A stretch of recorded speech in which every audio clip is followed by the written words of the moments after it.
Make America great again అంటూ తిరిగే కొందరు మేధావులకి ఈ మధ్య పాపం నిద్ర పట్టడం లేదు. డొనాల్డ్ ట్రంప్ వైట్ హౌస్లో అడుగు పెట్టారో లేదో వీరికి ఎక్కడలేని ఉత్సాహం వచ్చింది. ఈ క్రమంలోనే అమెరికాలో స్థిరపడిన భారతీయులను, ముఖ్యంగా H1B వీసాల మీద వచ్చి రాత్రింబవళ్లు కష్టపడే టెక్కీలను చూసి కొందరు తట్టుకోలేకపోతున్నారు.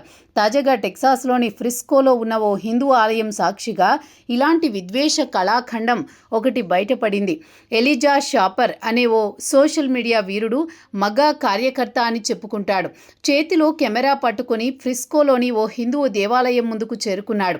అక్కడ ప్రశాంతంగా ఆడుకుంటున్న చిన్న చిన్న పిల్లలను చూసి ఆయన గారికి ఎక్కడో కాలిపోయింది. వెంటనే కెమెరా ఆన్ చేసి ఆ చిన్నారులను రికార్డ్ చేస్తూ సంచలన ఆవిష్కరణలు మొదలుపెట్టాడు. నా వెనుక కనిపిస్తున్న పిల్లలంతా H1B వీసాదారుల పిల్లలే. వీరిని అమెరికన్లుగా పరిగణించడం ఏమాత్రం సరికాదు. వీరి తల్లిదండ్రులు అమెరికా పౌరులు కూడా కారు అంటూ సదరు మేధావి దేశభక్తిని ఒలకబోశాడు. అమెరికాలో పుడితే చాలు పౌరసత్వం వచ్చేస్తుందని ఇటీవల సుప్రీంకోర్టు ఇచ్చిన తీర్పు ఈయన గారికి అస్సలు నచ్చలేదట. షాపర్ గారి ఆవేదన అంతటితో ఆగితే అది విద్వేష ప్రచారం ఎందుకవుతుంది?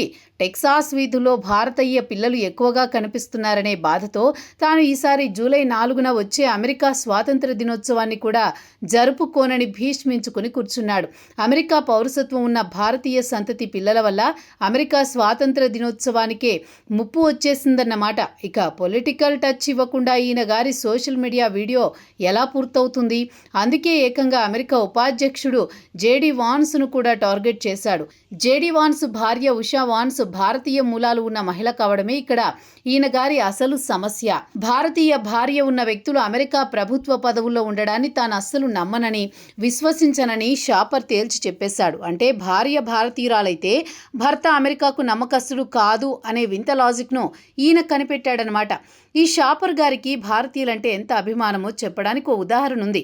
గతంలో టెక్సాస్లో భారత జెండాను చించివేసిన ఒక వివాదాస్పద ఘటనను ఈయనే సోషల్ మీడియాలో తెగ షేర్ చేసి ఆనందించాడు. ఇప్పుడు ఏకంగా హిందూ ఆలయాలు లక్ష్యంగా చేసుకోవడం, అమాయక చిన్నారులను వీడియోలు తీస్తూ విద్వేషాన్ని నూరిపోయడం చూస్తుంటే ఈయన గారి మాగా భక్తి కాస్త భారతీయ విద్వేషంగా మారిందని స్పష్టమవుతోంది.